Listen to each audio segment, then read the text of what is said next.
word won, the Lord is with you.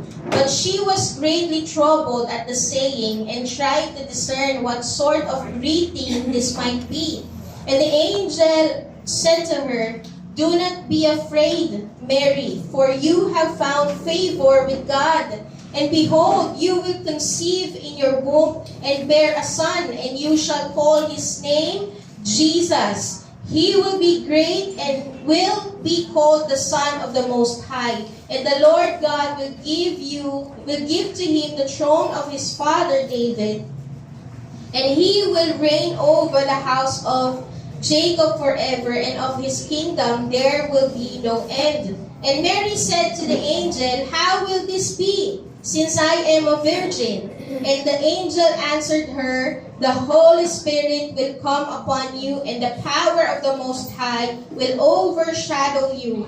Therefore, the child to be born will be called Holy, the Son of God. And behold, your relative Elizabeth, in her old age, has also conceived a son, and this is the 6th month with her who was called barren. For nothing will be impossible with God." And Mary said, "Behold, I am the servant of the Lord. Let it be to me according to your word." And the angel departed from her. Tayo po ay pumikit at tayo po ay mananalangin. Panginoon, o Banal na Espiritu, we invite you today. We are praying, Father God, na patuloy kang mangusap sa buhay ng bawat isa. Dalangin namin, Panginoon, na ang iyong salita ay patuloy na matanim sa aming puso. Lord, we pray today, ikaw ang magbigay ng kaliwanagan, Panginoon, at magbigay ng pangunawa sa amin, Panginoon, upang lubos naming matanggap, O Diyos, ang iyong salita. Upang lubusan namin, Panginoon, na matanggap, we will receive joyfully, wailingly, Lord God, your revelation to us today, Panginoon.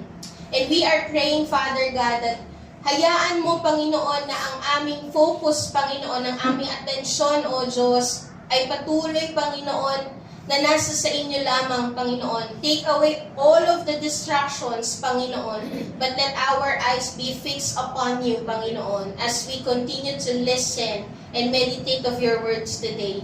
Lord, maraming salamat, Panginoon. At hayaan mo, Panginoon, na ang iyong salita ay patuloy na magbigay ng kalakasan sa amin, Panginoon. Patuloy na magbigay, Panginoon, ng katibayan, O Diyos, pagpapatibay ng aming pananampalataya. And we are praying, Lord God, tanggalin mo, Panginoon, all of the doubts, Lord, all of the unbelief, all of the wrong beliefs, Lord God, na aming naisip o nakuha sa aming nakaraan, Panginoon. But today, Lord God, hayaan mo na ang katotohanan mo lamang ang maihayag ngayong umagang ito. Maraming salamat po, Diyos, sa inyong papurit pagsamba sa tayong pangalan ni Jesus. Amen. Meron po akong nakita ng mga unusual birth po sa history na na-record po sa Guinness Book of Record. Okay? Unang-una po na nakita po natin sa Guinness Book of Record po is nung 2021 po, meron po sa Mali na nanganak po, o may ipinanganak po sa Mali sa ang nanay po dito na nanganak po noong 2021 sa Mali is si Halima Kise. And siya po ay pinanganak po niya ay nanoplets. Yung nanoplets po, alam niyo po yung nanoplets, 9 na anak po sa isang delivery lang ang kanyang ipinangayan. Ayan yung picture. So, kung titignan niyo po yung story na to, nangyari siya, and praise God na buhay po yung mga anak niya.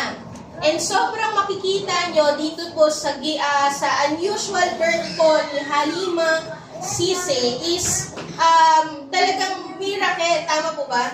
Masasabi mong miracle kasi mostly kung maririnig natin, normal na sa atin na mag-anak ng kambal, mag-anak ng tatluhan, tama po ba? Triplets. Pero nanoplets, parang miracle talaga siya. Para mabuhay pa yung siyam na anak sa kanyang sinapupunan. Diba? Ang bigat po nun, no? So, isa pa po na nakita po natin na unusual birth sa history na natala po sa Guinness Book of Record is yung the most premature baby to survive. Siya daw po yung premature baby, the most premature baby, and siya po ay ipinanganak for only 21 weeks in the womb.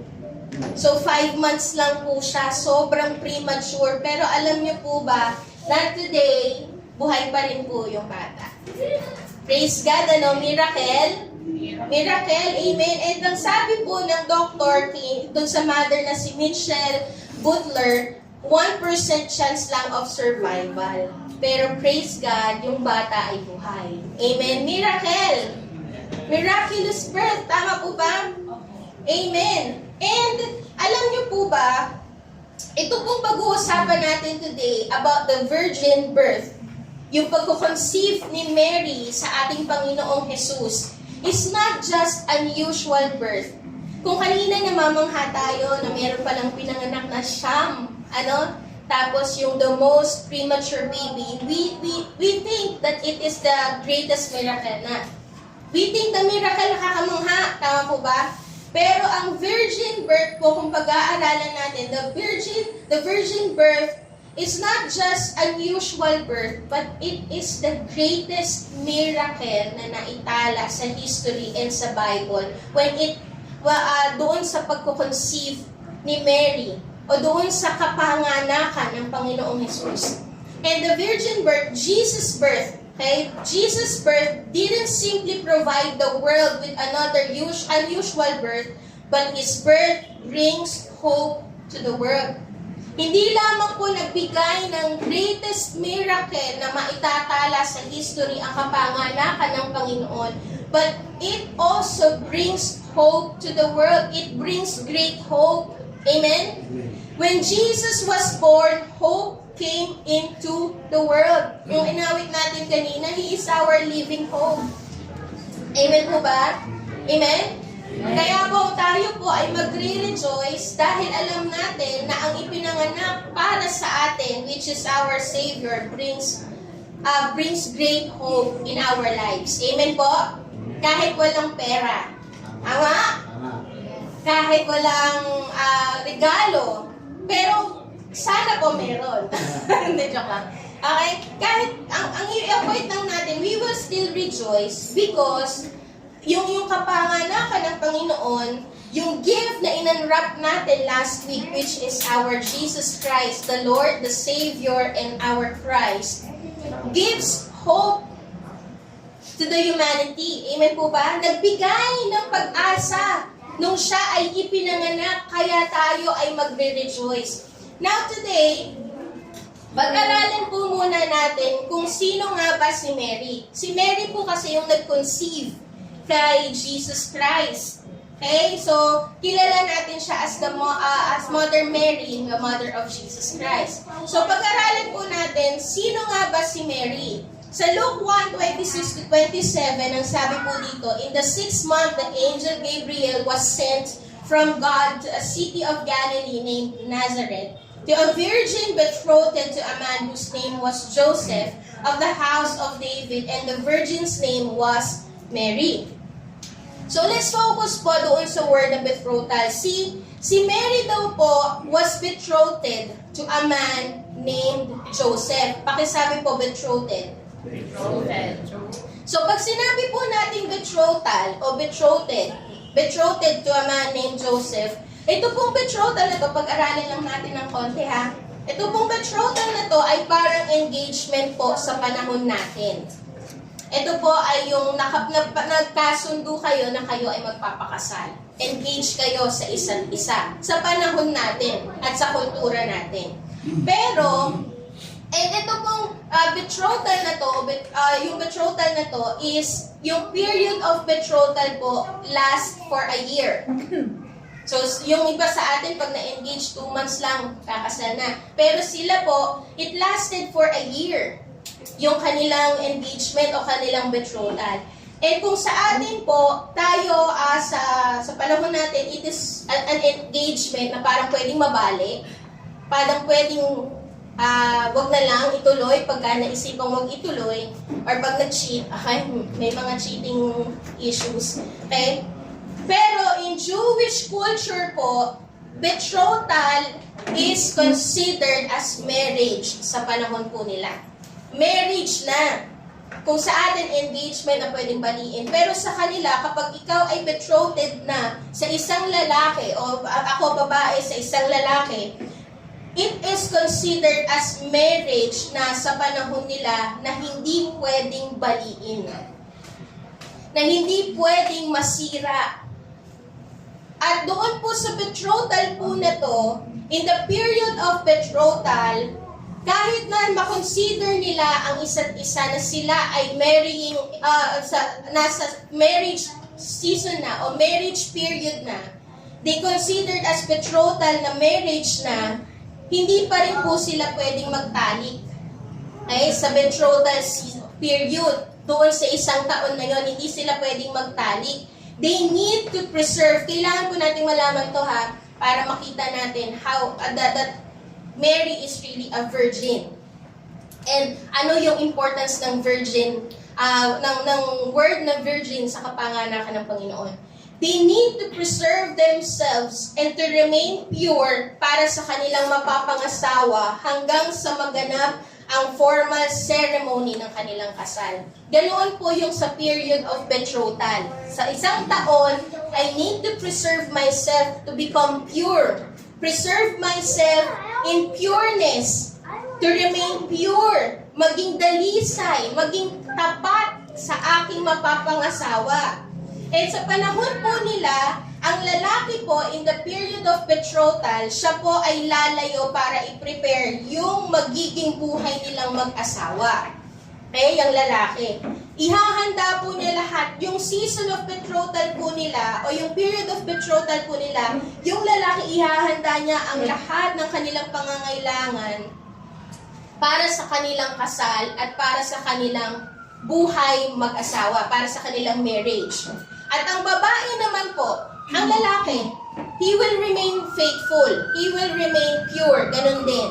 Habang prepare niya ang kanilang buhay mag-asawa, mananatili dapat siyang pure. Preserve ang sarili. Ganoon din po ang babae. Ang babae naman, in the period of betrothal, dapat po siyang matagpuan na malinis, pure, na preserve yung kanyang purity habang iniintay ang pagbabalik ng kanyang mapapangasawa. So it is important to see here that Mary is betrothed to a man named Joseph because it proves that she is a virgin. She remains pure. Preserve niya yung sarili niya to become pure dalisay, a virgin woman before his man, Joseph.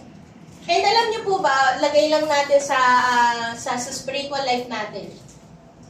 It is like, yung betrothal po, it is like our relationship with Jesus Christ. Medyo segue lang tayo ng konti. Yung betrothal po dito, it is like our relationship with Jesus Christ. That Jesus Christ is our groom. And we as a church, tayong naniniwala at nananampalataya sa Kanya, we are His bride.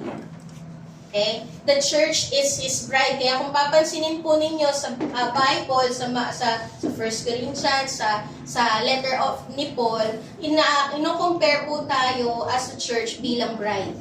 Okay? We are the bride of Christ. He is our groom, and we as a church is His bride. At ang sabi po ng Panginoon, we are in a betrothal period. Okay? We are in a betrothal period. Na ang sabi ng Panginoon, kagaya ng lalaki sa betrothal period, aalis muna siya para i-prepare ang lahat ng kailangan nila bilang mag-asawa. And they will remain pure. Ang babae, habang naghihintay, she must remain pure. She must preserve her purity. Okay? Sabi ng Panginoon sa John 14:2-3, siya po ay papanik sa langit to prepare a place for us.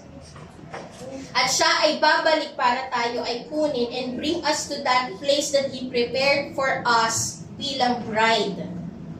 Okay? Bilang church, bilang isang faithful believers of the Lord. Sabi po sa John 14:2-3, basahin po natin, In my Father's house are many rooms. rooms. If it were not so, would I have told you that I go to prepare a place for you? And if I go and prepare a place for you, I would come again. It is like a betrothal period. Nababalik ulit yung groom natin na si Jesus. I will come again and will take you to myself, that where I am you may be also.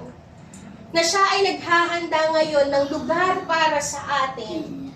At siya ay babalik, At sa pagbabalik po ng Panginoon, ang nais po niya na makita sa kanyang bride, sa church, matagpuan tayong malinis, pure, na preserve yung purity habang tayo ay naghihintay sa kanyang pagbabalik. Amen po ba? Amen?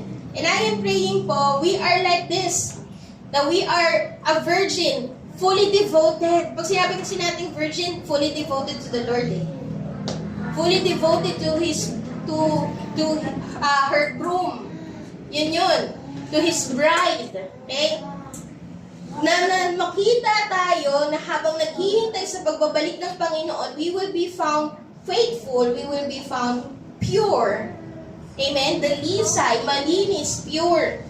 And ibig sabihin po dito, bakit natin pinag-uusapan yung betrothal? Ibig sabihin po dito, Mary at this moment, she remains pure.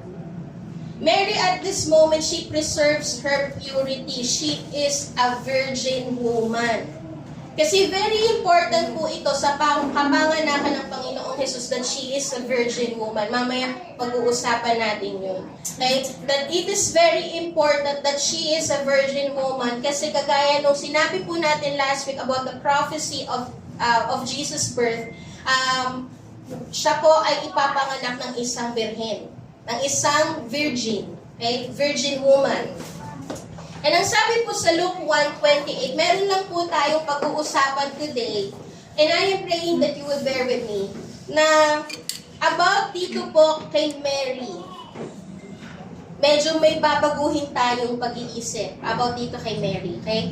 Sa Luke 1:28, ang sabi po dito, He came to her and said, Greetings, O favored one, the Lord is with you. Pakisabi po, favored one. Favored one. Okay? So, nung ito pong pagbati po ni Gabriel kay Mary, a favored woman, a highly favored one. Okay? A highly favored woman, a highly favored one. Okay? We will see here that Mary is an ordinary woman. Si Mary po ay ordinaryong babae lamang po na kailangan ng grasya at nakaranas lang din ng grasya ng Panginoon. Ito pong pagbati po ni Gabriel sa kanya ay hindi po parang title ni Mary, na sa kanya lang yung highly favored woman. Okay? But ito pong favored one o highly favored woman o a woman full of grace, ang ibig sabihin po nito, itong pagbati ni Angel Gabriel sa kanya is, you, the one to whom grace is given. Hindi po ito title ni Mary. But ito po, ang ibig sabihin po nito ng pagbati ni Angel Gabriel kay Mary is, yeah, you are an ordinary woman, that you are the one to whom grace is given, na sa iyo ay ibinibigay ang grasya ng Panginoon. Na ikaw ay nangangailangan ng grasya ng Panginoon. You are an ordinary woman na kailangan ng grasya ng Panginoon at ngayon binibigay ng Diyos ang grasya niya. Okay? Ang sabi po sa Ephesians 1:6, medyo lalalim lang ng konti. Konting-konti lang naman. Sa Ephesians 1:6, to the praise of His glorious grace, which He has freely given us in the one He loves. Sabi po dito, glorious grace, which He has freely given us. So ito pong Ephesians 1:6 and Luke 1:28, yung pagbati po ni Angel Gabriel, and yung Ephesians 1:6 po, is the exact meaning ng greetings po ni Angel Gabriel kay Mary. Exact greetings. Na ibig sabihin po, she is a woman, nung grinit po ni Angel Gabriel si Mary na highly favored woman, ibig sabihin po, Mary is a woman that receives grace from the Lord, just like us.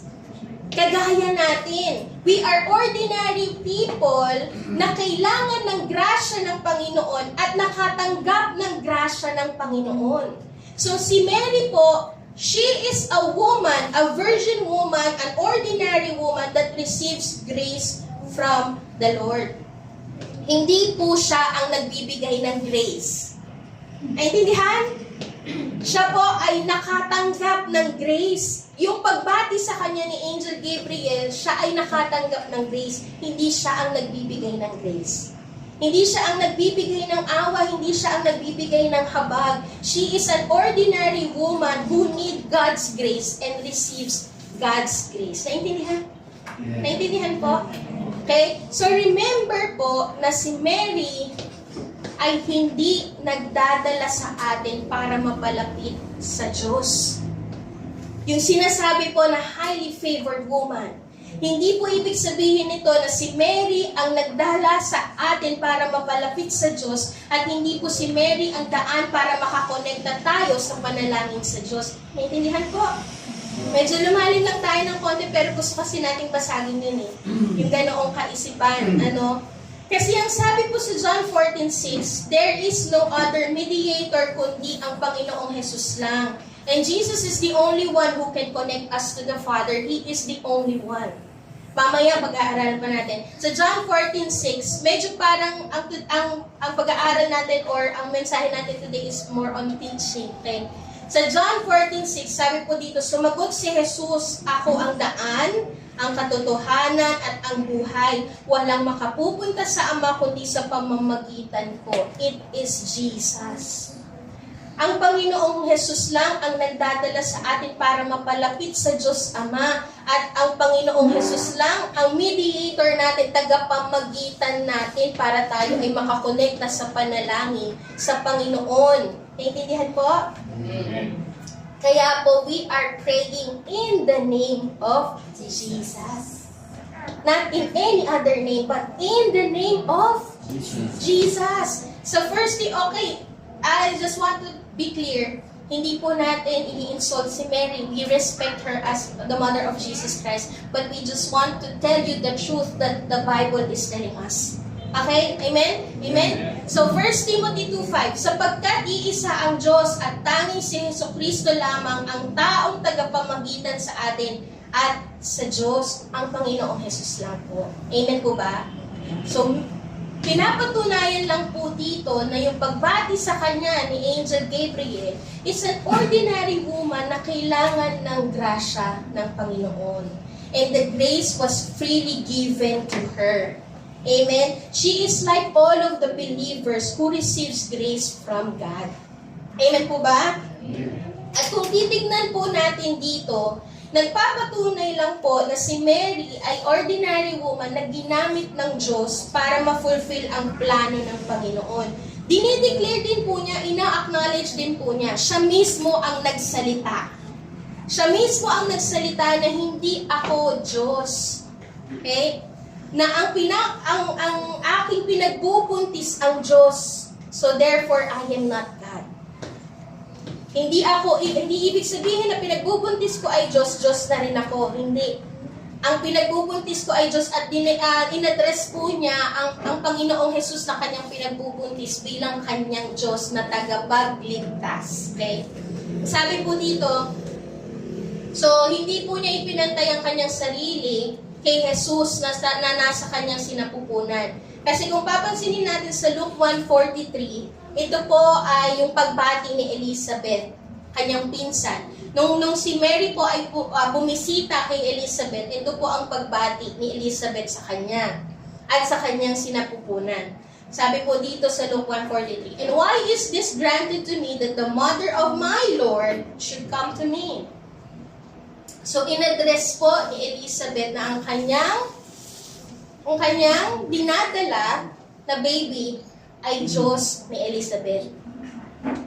Kaya po, also in Luke 1:46-48, Mary acknowledges and address na yung kanyang pinagbubuntis na si Jesus ay kanyang Diyos din na tagapagligtas. Sabi po ni Mary, Ito po yung kanyang ginawang awit ng pagpupuri sa Panginoon. Sabi po niya dito, and Mary, doon lang din po yun sa Luke 1. And Mary said, my soul magnifies the Lord, and my spirit rejoices in God my Savior. She addresses Jesus, kanyang kinukonceive, as God my Savior. For He has looked on the humble estate of His servant, na ako ay lingkod lang. Ako ay ginamit lamang. No? But the God, ang Diyos ang aking pinagbubuntis. Ang aking pinagbubuntis ay ang aking Diyos na aking magiging tagapagligtas at ako ay kanyang tagapaglingkod. Iyon po yung declaration ni Mary. So, hindi po sinasabi dito ni Mary na you need to the way you respect Jesus must be the way you respect me. Kasi para sa kanya, servant lang din po siya. Amen? In this passage, pinakita ni Mary sa pamamagitan ng kanyang awit na siya ay isang babaeng taga-sunod. Siya ay isang babae na servant ng Panginoon na kailangan ng grasya ng Diyos at kailangan ng pagliligtas ng Diyos na yung kanyang kinukonceive ang kanyang tagapagligtas at kanyang Diyos. Amen po ba? So, nagpapatunay lang po dito sa passage na to that the respect of Mary and respect for Jesus, respect for Mary and respect for Jesus must not be equal because Mary is not divine. Amen? But Jesus is the one that is divine. Si Jesus lamang ang dapat pinag-aalayan ng ating pagsamba. Amen po ba? Hindi po kayo galit sa akin? Okay. Amen. Praise God po. Thank you, Lord. Okay? So ngayon, ano po yung importance?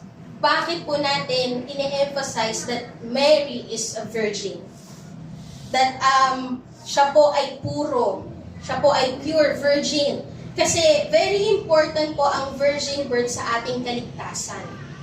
Importante po ang virgin birth sa ating kaligtasan. At meron po akong ibibigay sa inyong dalawang point about dito sa virgin birth na to. Na virgin birth is a great miracle.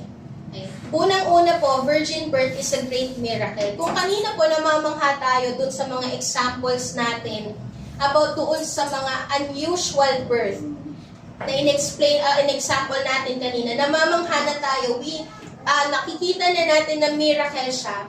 Pero dito po sa kapanganakan ng Panginoon, hindi lamang po ito nakakamangha, but it is the greatest miracle of history. Amen? It is the greatest miracle of history. Kasi kung papansinin natin, si Lord ang hilig talagang gumawa ng milagro. Tama po? Na-experience na natin. Praise God. Meron pong nag-praise report sa atin na yung kanyang puso ay maayos na. Praise God. Miracle po yun. Ano? Kasi si Lord po talaga ang hilig talagang gumawa ng miracle. Amen? Madami na po siyang napatunayan in the Old Testament na nagkakaroon ng anak ang isang barren woman. Marami na siyang pinatunayan. Si Sarah, diba? Yung buhay ni Sarah, pinatunayan na nagkaroon siya ng Isaac kahit siya ay buog. Ganon din si Hannah. Hindi po ako to, Si Hannah iba to sa Old Testament. Ako po, ang kailangan ko ay mapapangasawa. Okay? Si Hannah, di ba, ganun din, barren din po siya, pero binigyan siya ng anak ng Panginoon. So, gumagawa ng milagro ang Panginoon from Old Testament hanggang New Testament and until today. Pero alam niyo po, ang nangyari po kay Mary is greater than doon sa ginawang milagro ng Panginoon kay Sarah at kay Hannah. Kasi ito pong virgin birth na to, kaya natin nasabi na it is the greatest miracle. Because ang sabi po dito, Mary will bear a son without the assistance and intervention of man. Siya po ay nagkaroon ng anak ng hindi nakipagtali. Kasi sa natural po na pag-create ng bata, kailangan ng assistance ng lalaki. Alam naman na po natin yung assistance ng lalaki at assistance ng babae. May intervention ng babae at may intervention ng lalaki. Pero dito po sa virgin birth na to, kaya natin nasabi that it is the greatest miracle because kahit walang intervention ng lalaki, nagkaroon ng anak si Mary. And masasabi po natin na ito ay gawa ng Diyos, hindi gawa ng tao. Amen po? Gawa ito ng Diyos. Virgin birth is the work of the Holy Spirit. Virgin birth is the work of God. Sa Luke 1:31, ang sabi po dito, babasahin lang po natin ng konti. Luke 1:31, and behold, you will conceive in your womb and bear a son, and you shall call his name Jesus. Sa Luke 1:34, ang sabi po ni Mary kay Angel Gabriel, how will this be since I am a virgin? Hindi po siya nagdalawang isip o hindi siya nag-doubt. Pero gusto lang po niyang malaman paano mangyayari yung gagawin ng Panginoon. Panginoon, paano mangyayari na ako ay magkakaanak? I am willing to be your servant. Pero paano po mangyayari? Gusto ko pong malaman. Paano mangyayari na ako ay magkakaanak since I am a virgin? Paano yun? Kasi hindi yun kayang arukin ng aking isip kasi the natural, they need the assistance of man. They need the intervention of man. Pero paano ako magkakaanak kung wala akong asawa? Or kung wala ang aking mapapangasawa na si Joseph? Sabi po sa Luke 1:35, and the angel answered her, the Holy Spirit will come upon you, and the power of the Most High will overshadow you. Therefore, the child to be born will be called Holy, the Son of God. Ito po yung gawa ng Diyos. That it is the Holy Spirit who will overshadow. Lulukuban po. Pag sinabi natin overshadow, ito po ay paglukob ng banal na Espiritu kay Mary. That it is the Holy Spirit that will create the child in her womb. Ang banal na Espiritu ang gagawa to create the child in her womb, which is Jesus. Okay? So dito po makikita natin that the virgin birth is beyond and above the natural. Above and beyond the natural. Na ipinakita po ng Diyos na kaya muli niyang gumawa, magbigay ng buhay out of nothing. Yung pinag-aralan po natin about Jesus as about God as Elohim, Jesus as Elohim, that God can make something out of nothing. Yung ex nihilo, naalala niyo po yun?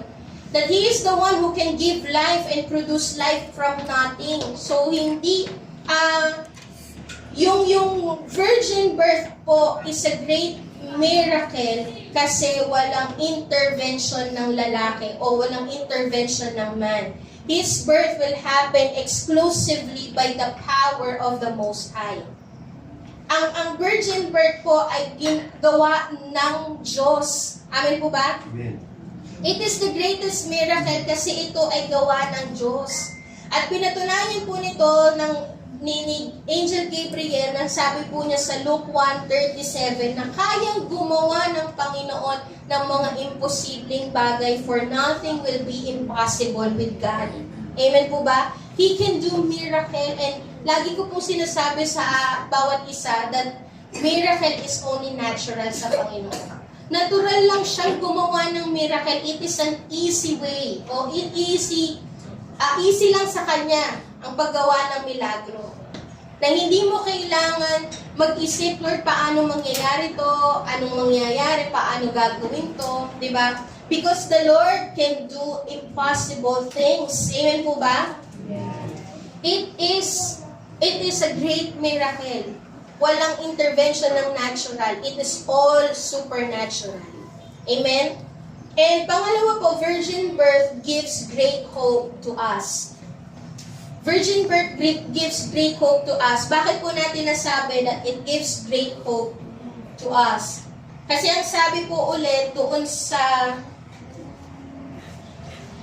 Luke 1:35, ang sabi po dito, yung virgin birth daw po ang kailangan para masabi na ang ating Diyos na si Jesus o ang iyong ipapanganak ay magiging banal. He will be the Son of God. Okay? The birth of Jesus Christ makes Him, or the virgin birth makes Jesus the perfect sacrificial Lamb of God. Kasi kagaya po ng sinabi natin kanina, Ang virgin birth po, ang Diyos, ang banal na spirito, ang nag-create noon sa buhay ni Mary.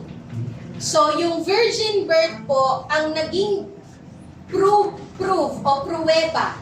Ang virgin birth po ang naging pruweba na si Jesus ay fully man at fully God. Yung lagi natin sinasabi, that He is fully man and fully God.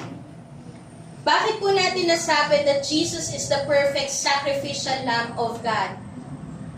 Kasi po, kailangan ni Jesus na magkatawang tao o maging tao para maisakripisyo niya ang kanyang buhay. Yung kamatayan po ni Jesus sa krus ng Kalbaryo, kailangan pong matigis ang kanyang dugo. At hindi po yun mangyayari kung siya ay mananatiling Diyos.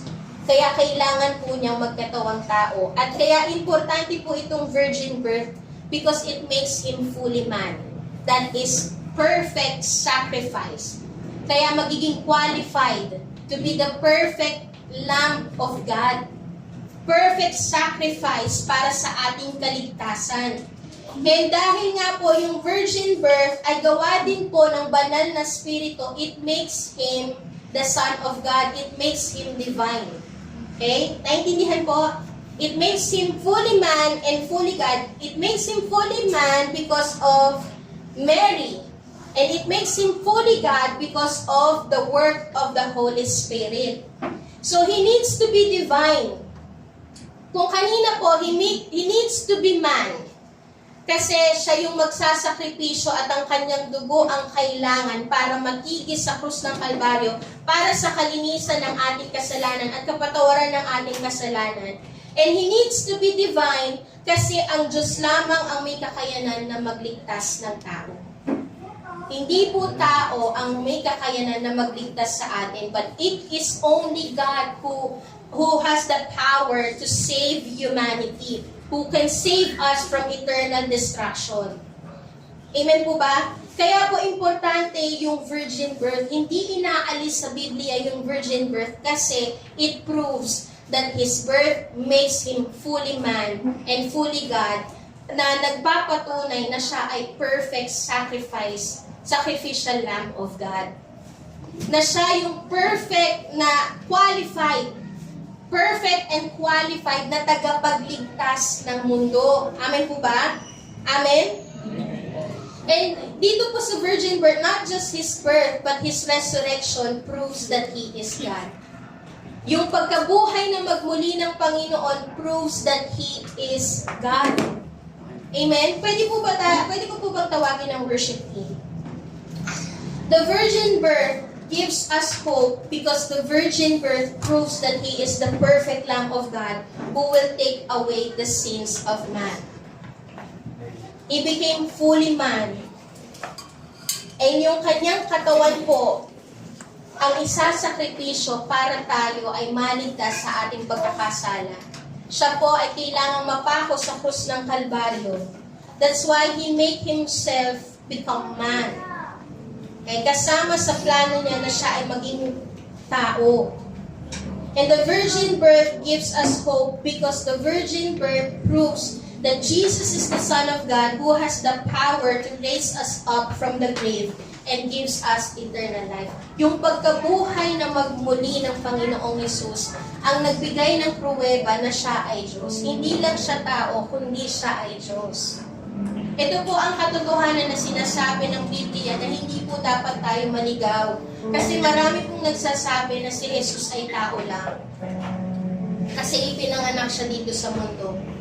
Pero it proves the reason why we need to study or the reason yung kung bakit importante yung virgin birth. Kasi it makes Jesus fully man and fully God, perfect and qualified to become our Savior. Kasi it is only God who can save us from our sin. It is only God who can give us eternal life. Ang Diyos lang. Kaya perfect po siya, qualified po siya because He is also the Son of God. He is not just the Son of Mary, but He is also the Son of God. He is not just fully man, but He is also fully God. Amen po ba? Hindi natin maarok sa ating isip kung paano nangyari in details. Pero makikita natin that virgin birth gives hope. Ang kapanganakan ng Panginoon ay nagbigay sa atin ng pag-asa.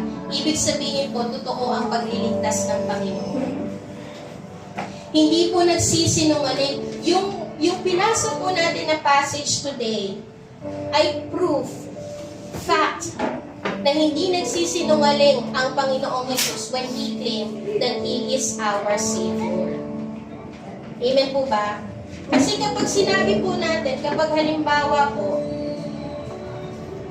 na hindi puro si Mary, ibig sabihin, hindi qualified si Jesus na maging tagapagligtas natin at itong pinag-aaralan natin ay walang kwenta. Yung paniniwala natin na si Jesus ay Diyos at paniniwala natin na si Jesus ay tagapagligtas, lahat yun burado. But because of this virgin birth, it proves that Jesus is God. Jesus is man and Jesus is God. Jesus is the perfect Savior that can save humanity. Kaya magkakaroon ka ng pag-asa kasi ang pinanganak noong Pasko ay ang iyong tagapagligtas. Amen po ba? We can have this assurance that we will receive eternal life because of Jesus Christ. Virgin birth proves that He is the Savior.